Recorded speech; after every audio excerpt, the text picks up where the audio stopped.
Hey, everybody. We are live at Behind the Scenes, and we have a great day in Cleveland, which makes such a difference in my mood. Do you guys all have a reaction to sun?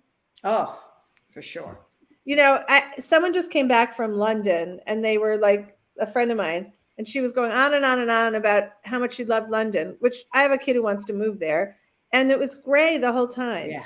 London is fascinating because it kind of I guess the experience is bigger than the weather, but most places, when the sun is shining, it's a happier day. hmm So, hmm our conversation today is about the risks we take.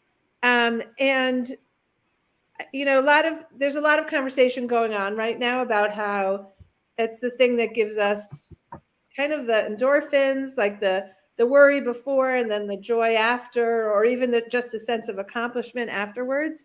And I have so many stories that relate to this.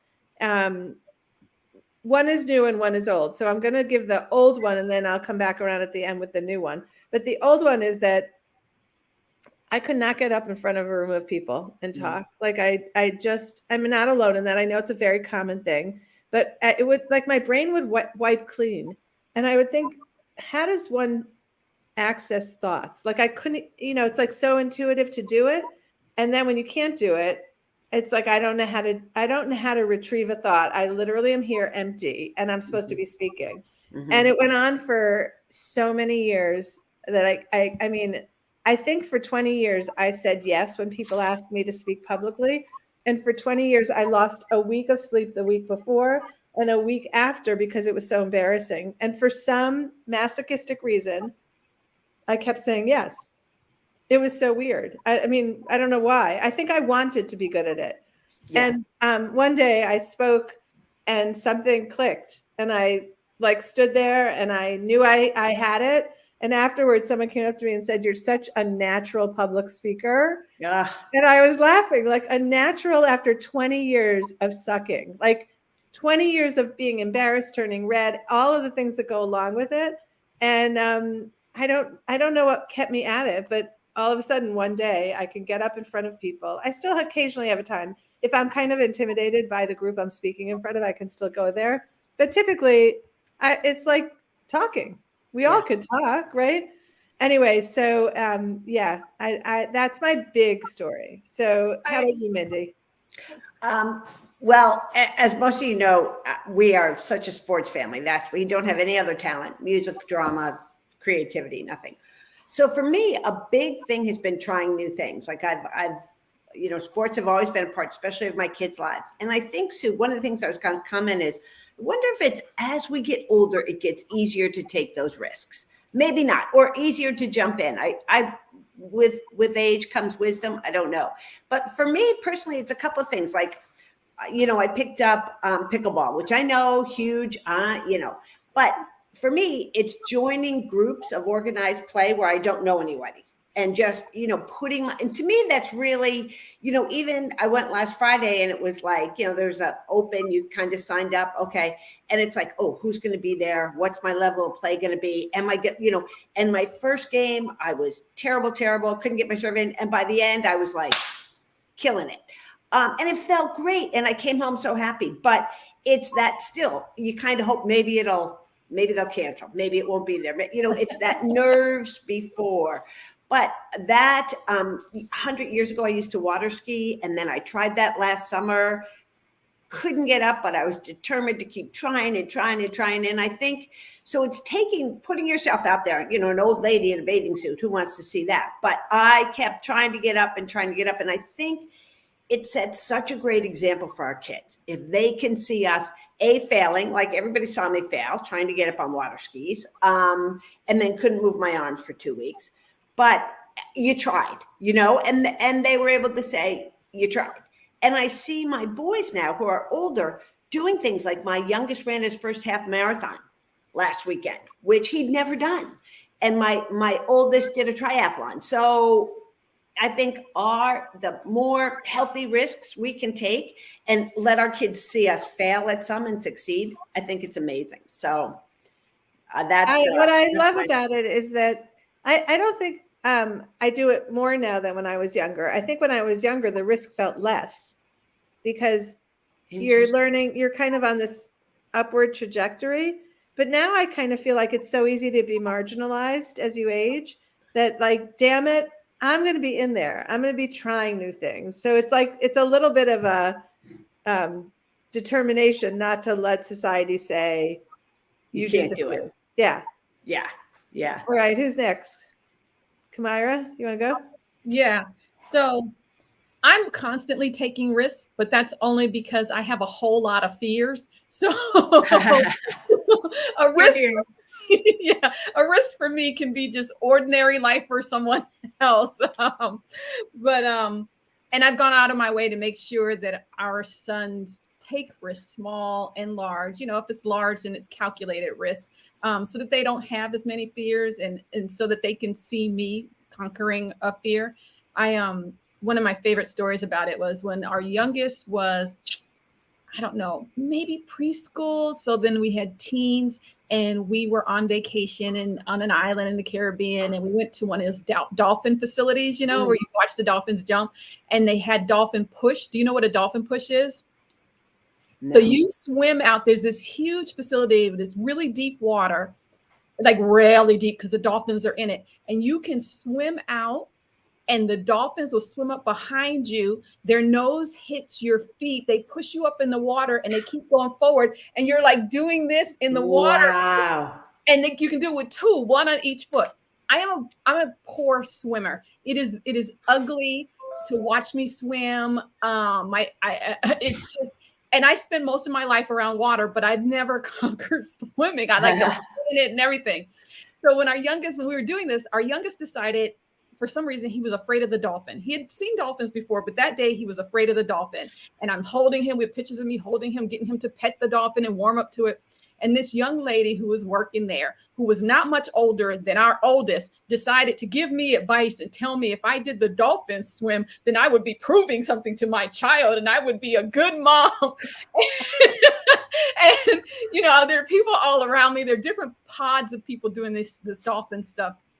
And as much as I wanted to cuss her out and show her some gestures, I was just like, okay, here, someone hold this kid. And I did my ugly whatever out into the middle of this where there was nothing touching the ground.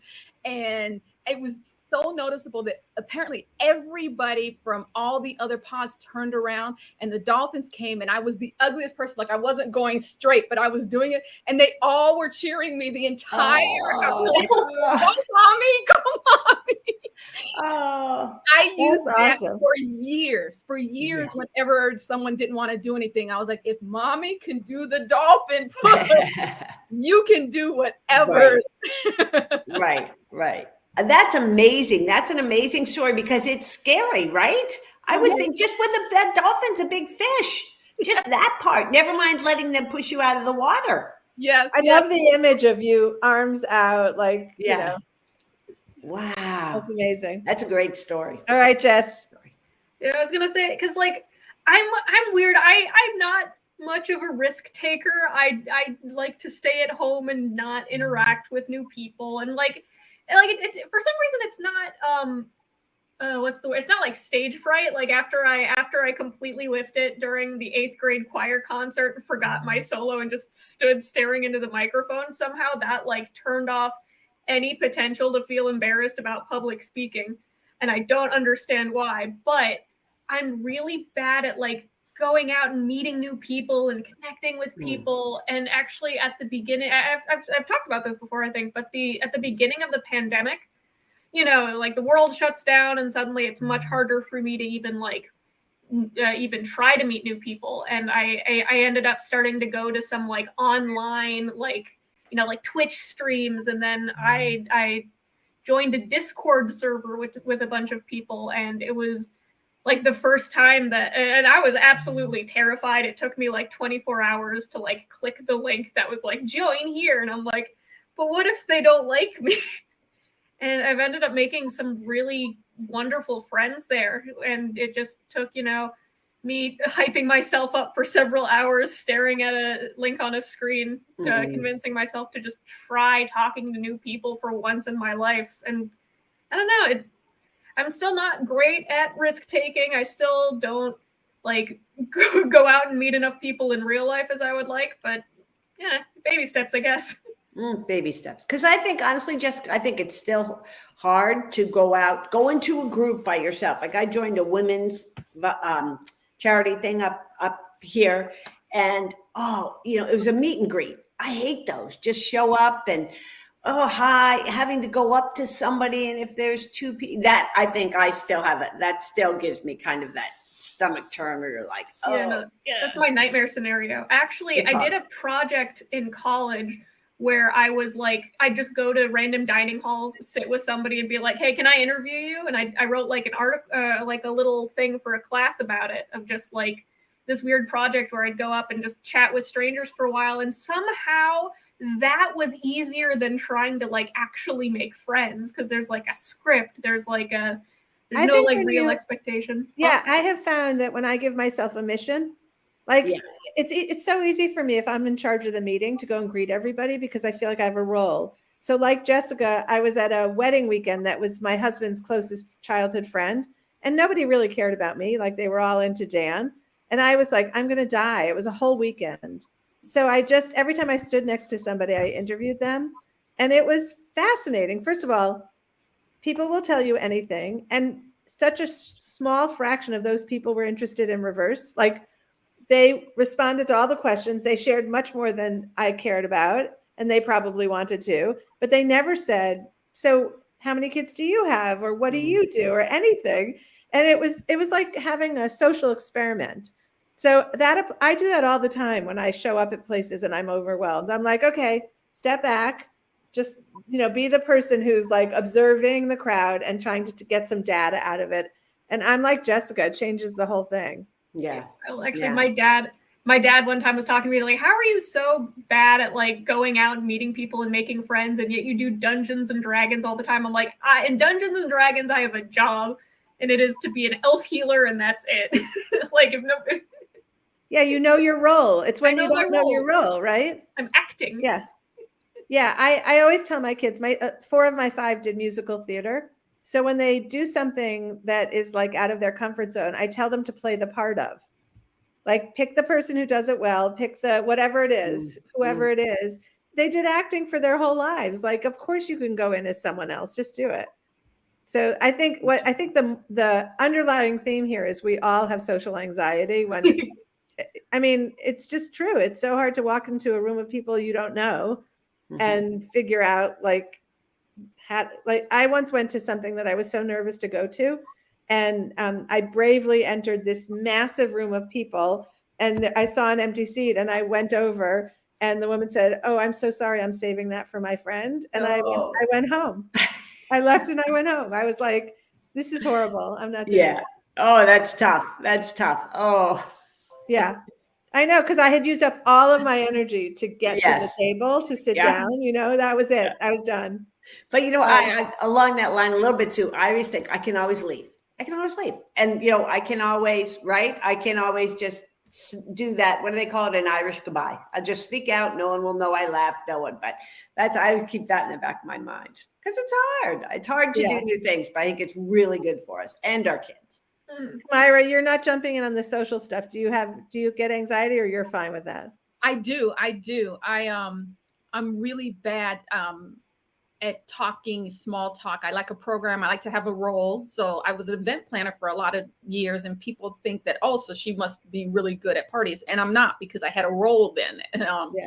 I love to watch people, but people don't want to be watched at an event. They want you interacting. If they notice that you're sitting there watching, and I'm fine watching people, I am entertained, but they want you to talk. And I start to flub. I'm really socially awkward. When I get into a group, I'm like, yay. Either I flub what I'm saying and it just doesn't come off right, kind of like a joke that doesn't land, or I just keep talking. And my brain is saying, shut up. You overcompensate. Kamira, exactly. That's what I was thinking. It's like, okay, it's like, stop trying. That's, Okay, this is so funny. I don't know if anybody wants to jump in from our people watching right now and share a story, but I think this is such an interesting conversation about how we're all not, no one's really immune to that discomfort of being in a new place, Yeah. you know, and like keeping the cocktail party going. Like, I hate cocktail party banter. I would so much rather be with one friend and Mhm. going deep than like this, you know, superficial kind of chit chat. Mhm. But anyway, I'm going to post this interview that we did with my friend Scott Simon, who wrote a book called Scare Your Soul. And because of our interview with him and also reading the book, I joined a choir for a fundraiser coming up. And I can keep a tune, but like if you had to audition, I wouldn't be in it. And it's so hard.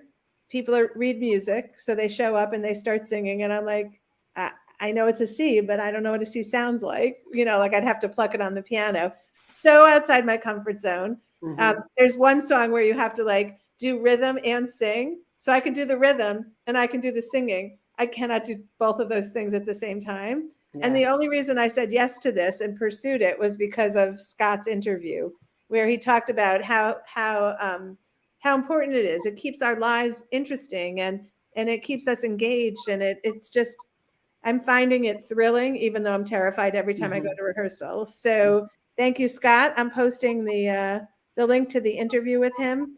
Mhm. And anybody have anything to close it out with?